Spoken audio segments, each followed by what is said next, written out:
Hi everyone, তোমাদের সকলকে তোমাদের ইউটিউব চ্যানেল ইজি মেট লার্নিং এ স্বাগত। আজকের বিষয় ওয়েস্ট বেঙ্গল স্টেট ইউনিভার্সিটি প্রথম সেমিস্টার ভিএসসি ভ্যালু অ্যাডেড কোর্সে যেটা তোমাদের পড়তে হয় সেটা হচ্ছে পরিবেশবিদ্যা বা এনভায়রনমেন্টাল স্টাডিজ। আজ আমি এই ভিডিওর মাধ্যমে কিছু গুরুত্বপূর্ণ প্রশ্ন তোমাদের মাঝে শেয়ার করতে চলেছি এবং এই ভিডিওর ডেসক্রিপশন বক্সে আরো 2-3টে ভিডিও লিংক থাকবে। মোট 4টি ভিডিও থাকবে। এই 4টি ভিডিও তোমরা যদি একটু কষ্ট করে পড়ে নিতে পারো বা একটু শুনে নিতে পারো, কান দিয়ে শুনে নিতে পারো, তাহলে আমার মনে হয় পরিবেশ বিদ্যায় আউট অফ 50 তোমরা অবশ্যই 40-এর উপরে নম্বর পাবে, অর্থাৎ 90%-এর উপরে কিন্তু তোমরা নাম্বার পেতে চলেছো যদি কেউ মনোযোগ সহকারে এই ভিডিওগুলো একবার কান দিয়ে শোনে বা দেখে। যাই হোক, আর দেরি করব না। প্রথমে বলেছি এই ভিডিওর ডেসক্রিপশন বক্সে কিন্তু আরো 3টে ভিডিও লিংক থাকবে, তোমরা কিন্তু সেটা দেখতে ভুলো না। সবগুলো মিলিয়ে প্রায় 250 থেকে 300 প্রশ্নের আমি কিন্তু তোমাদের একটা বলতে পারো সাজেশন দিচ্ছি বা বলতে পারো কিছু গুরুত্বপূর্ণ প্রশ্ন বলছি। এগুলো পড়ে গেলেই কিন্তু তোমাদের আর কোনো চিন্তা নেই। সুতরাং লেটস গেট স্টার্টেড। একদম প্রথমে আমি বলছি, জাস্ট তোমরা শুনে নাও, এখন তো লেখারও টাইম নেই, সামনের সোমবার থেকে পরীক্ষা। প্রথম প্রশ্ন, কোন দিনটি বসুন্ধরা দিবস হিসেবে পালিত হয়? উত্তর 22শে এপ্রিল। পরেরটি, কোনটি গ্রিনহাউস গ্যাস? দেখো এখানে অনেকগুলোই আমি দেখছি, এখানে সিও অপশন আছে। সিও কার্বন মনোক্সাইড, এটাও কিন্তু গ্রিনহাউস গ্যাস, কিন্তু প্রধান গ্রিনহাউস গ্যাস কোনটি আমরা জানি, সেটি হচ্ছে কার্বন ডাইঅক্সাইড। তাহলে উত্তর হবে CO2 বা কার্বন ডাইঅক্সাইড। এরপরে, পৃথিবীর গড় তাপমাত্রা কত? অনেকবার এই প্রশ্নটা পরীক্ষায় এসেছে। পৃথিবীর গড় তাপমাত্রা হচ্ছে 15 ডিগ্রি সেলসিয়াস, 15 ডিগ্রি সেলসিয়াস। পরের যে প্রশ্নটা, ভূপাল গ্যাস দুর্ঘটনার জন্য কোন গ্যাসটি দায়ী? দেখো ভূপাল গ্যাস দুর্ঘটনা একটি ভয়ানক ঘটনা ছিল। 1984 সালে মধ্যপ্রদেশের ভূপাল শহরে এই দুর্ঘটনাটি ঘটেছিল এবং এই দুর্ঘটনার পেছনে যে দাহ্য গ্যাসটির ভূমিকা প্রধান ছিল তার নাম হচ্ছে MIC বা মিথাইল আইসোসায়ানেট, MIC। ওকে, এরপরে একটা প্রশ্ন আছে, DDT প্রয়োগের ফলে দূষিত হয়। DDT মানে তোমরা জানো একটি কেমিক্যাল, যে কেমিক্যাল ব্যবহার করলে একদিকে বাতাস, একদিকে জল, একদিকে মাটি, এই 3টে জিনিসই কিন্তু দূষিত হয়। এটা কিন্তু আমাদের মাথায় রাখতে হবে। গেল, নেক্সট কোশ্চেনের দিকে যাচ্ছি।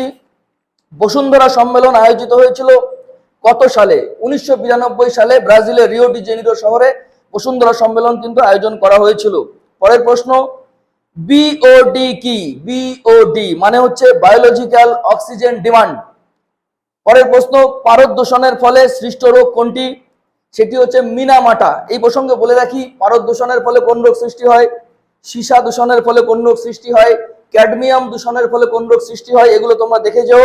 প্রত্যেকবার এইগুলো থেকে কিন্তু একটি প্রশ্ন আসে এবং এই 4টি ভিডিও তোমরা যখনই দেখবে বা যারা অলরেডি দেখেছো, যারা সরাসরি আমার সাথে সংযোগে আছো, তারা ইতিমধ্যেই 3টে ভিডিও তাদের দেখে তাদের লেখা কমপ্লিট। যারা নতুন এই ভিডিওগুলো দেখবে বা শুনবে, তারা একটা বিশেষ বিষয় দেখবে যে আমি অনেক প্রশ্নই রিপিট করেছি, অর্থাৎ অন্য কোনো একটা ধরো পার্টে বলেছি, ফার্স্ট পার্টে যে প্রশ্ন বলেছি সেকেন্ড পার্টেও বলেছি, আবার ফোর্থ পার্টেও বলছি, হতে পারে। অর্থাৎ সেই কারণে প্রশ্নের পরিমাণ কিন্তু খুব একটা বেশি নেই।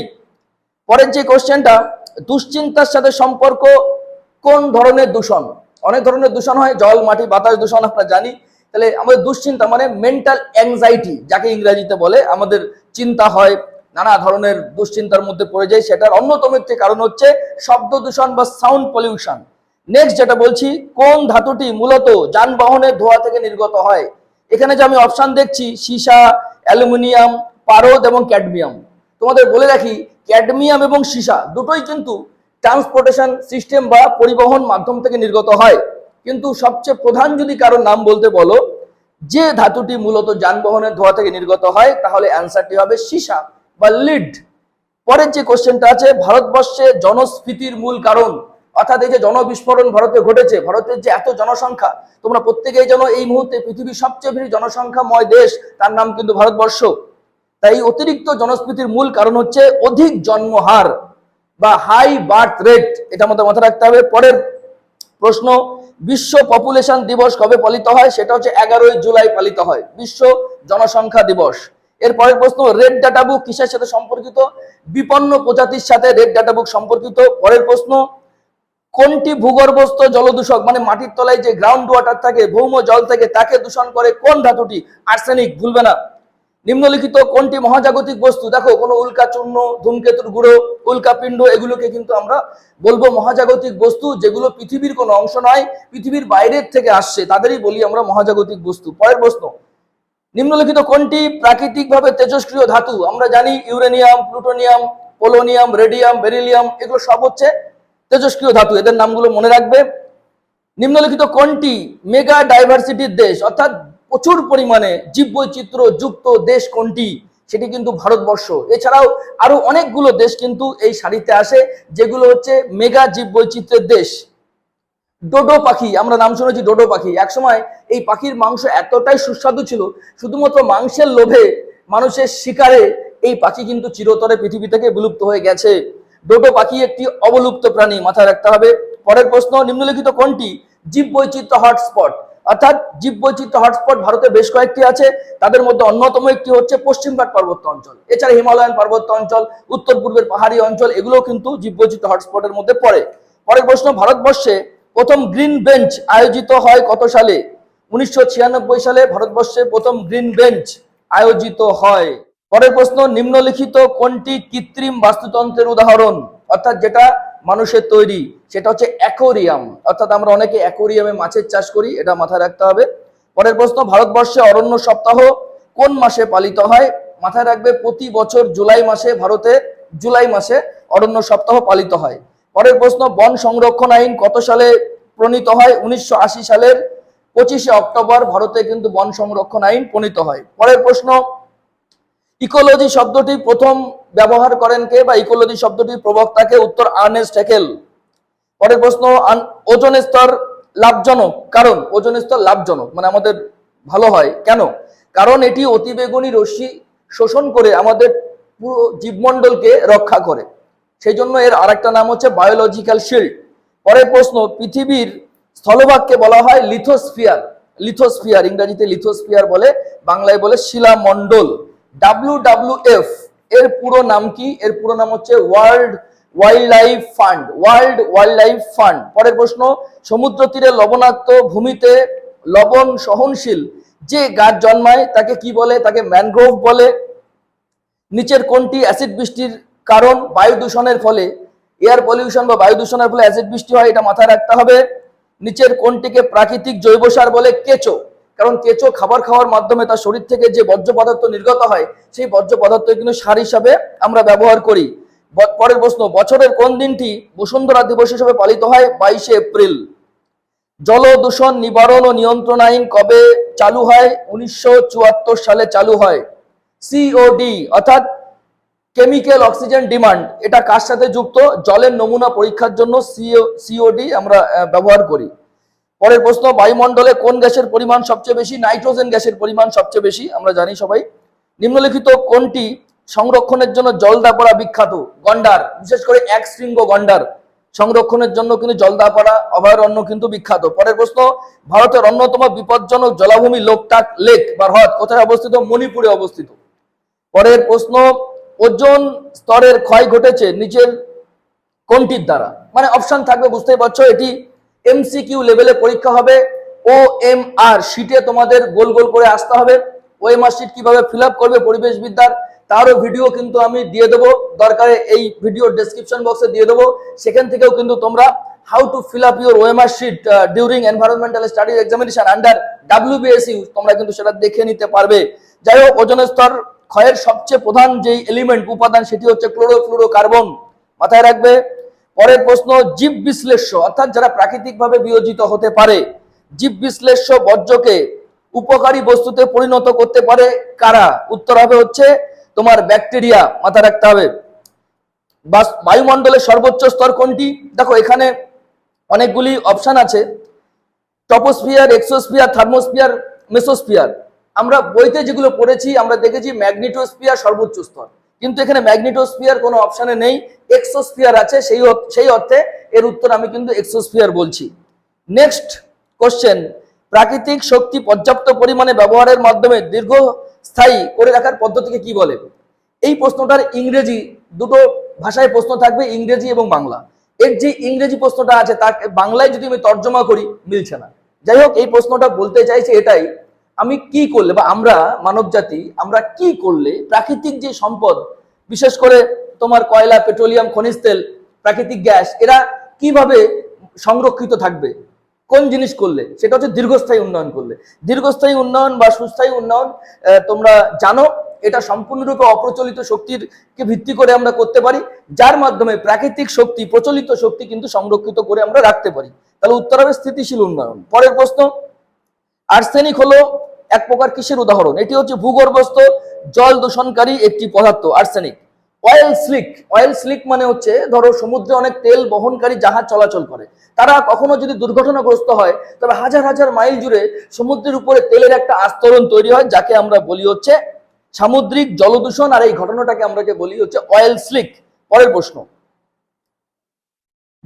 বিশ্বের বায়ুমণ্ডলে অধিক মাত্রায় কার্বন ডাই অক্সাইড যদি সঞ্চিত হয় তবে সেই ঘটনাকে আমরা কি বলবো? যাকে আমরা বলবো গ্রিন হাউস এফেক্ট। পরের প্রশ্ন, শব্দমাত্রা ডিবি মাত্রায় প্রকাশ করা হয়, এখানে ডি শব্দের অর্থ কি? ডি শব্দের অর্থ হচ্ছে ডেসি, আর শব্দের তীব্রতা পরিমাপক যে একক তা সেটাও বলে দিচ্ছি, ডেসিবেল। পরের প্রশ্ন, আলফা, বিটা ও গামা রশ্মি কোথা থেকে নির্গত হয়? দেখো, পরমাণুর যে নিউক্লিয়াস থাকে সেই নিউক্লিয়াসের বিভাজন যখন হয় তখন কিন্তু আলফা, বিটা, গামা এগুলো বের হয়। পরের প্রশ্ন, জনসংখ্যা সম্পর্কিত অধ্যয়নকে কি বলে? ডেমোগ্রাফি। পরের প্রশ্ন, ভোপাল গ্যাস দুর্ঘটনা কত সালে ঘটে? 1984, আগেই বলেছি।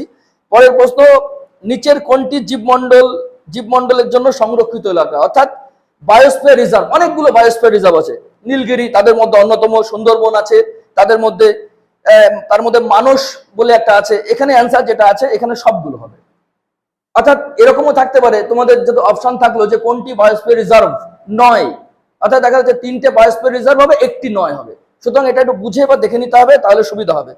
পরের প্রশ্ন, অ্যামোনিয়াকে নাইট্রাইট তারপর নাইট্রেটে পরিণত করার পদ্ধতিকে কি বলে? তাকে বলা হচ্ছে নাইট্রিফিকেশন। পরের প্রশ্ন, বিয়োজক জীবের উদাহরণ হচ্ছে ব্যাকটেরিয়া এবং ছত্রাক, এরা হচ্ছে বিয়োজক জীব, এরা কোনো জিনিসকে বিয়োজিত করতে পারে খুব তাড়াতাড়ি। পরের প্রশ্ন যেটা আসছে, মৃত্তিকা দূষণের কারণ কি? মৃত্তিকা দূষণের কারণ এখন অনেকগুলো জিনিস আছে, যেমন ওজন, অ্যারোসল কোনোটিই নয়।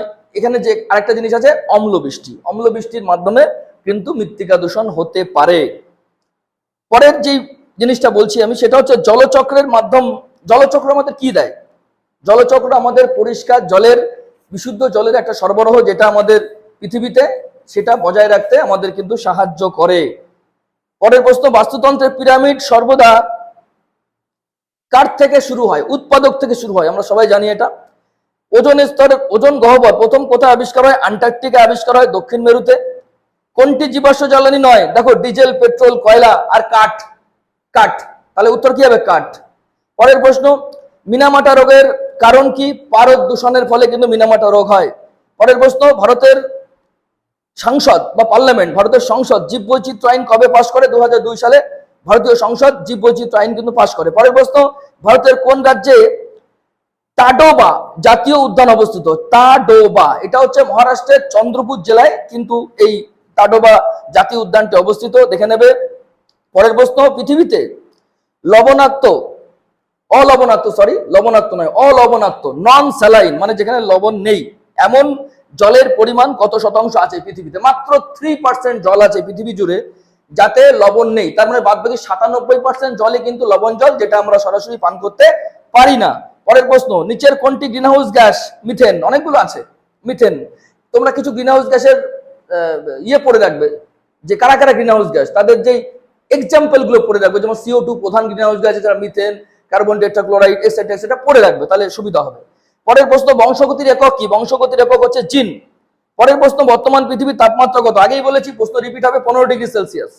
পরের প্রশ্ন, পরিবেশের পরিবর্তন ঘটে সর্বদা, অর্থাৎ পরিবেশের পরিবর্তন দুভাবে হয়, মানুষের কারণে হয় এবং হচ্ছে প্রাকৃতিক কারণে হয়। এই পরিবর্তনটা ধীরে ধীরে হলেও সর্বত্র সব জায়গায় এই পরিবর্তন কিন্তু প্রতিনিয়ত ঘটে চলেছে।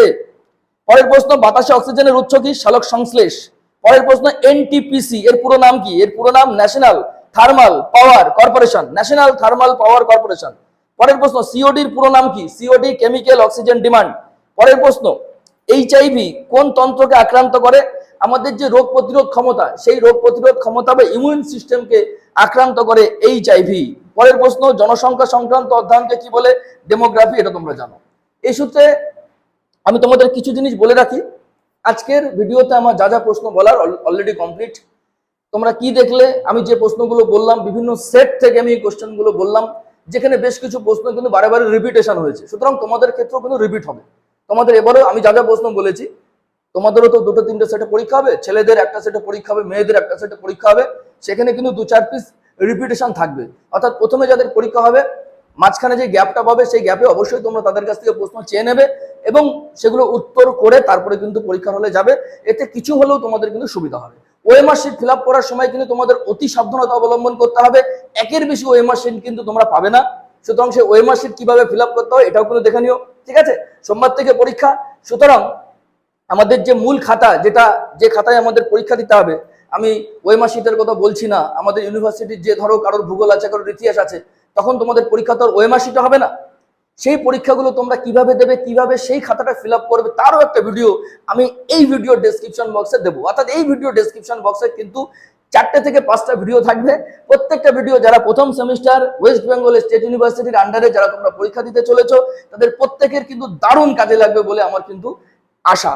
তোমাদের প্রত্যেকের পরীক্ষা ভালো হোক, প্রত্যেকে ভালো নম্বর পাও এবং উইদাউট সাপ্লি, অর্থাৎ কোন রকম সাপ্লি ছাড়া প্রত্যেকটা বিষয়ে পাস করে তোমার সেকেন্ড সেমিস্টারে ওঠো, এই কামনা করে আজকের ভিডিও এখানেই শেষ করছি। নমস্কার। চ্যানেলটি সাবস্ক্রাইব করতে ভুলবে না এবং বন্ধুদের মধ্যে ভিডিওটি ছড়িয়ে দিতে ভুলবে না।